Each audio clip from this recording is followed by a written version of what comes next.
साही हरगंगा पोखरी ठारे 51तम चंदन उत्सव उद्यापित हो जाइछि। प्रतिकूल पाग सत्वे उत्सवर अंतिम संध्यारे नृत्य प्रतियोगिता विजय लाभ करिथिबा पिलामानकु पुरस्कृत करा जायथिला।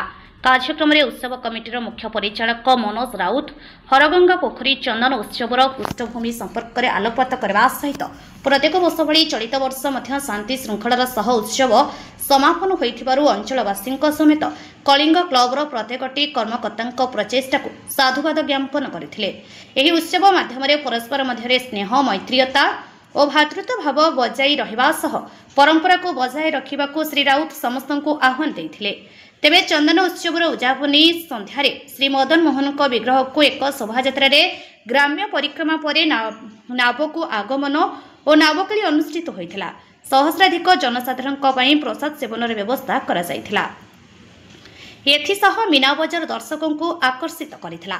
5 दिन धरी चलिथिबा कार्यक्रम को कलिंग क्लबर समस्त कर्मकर्ता परिचालना करथिले।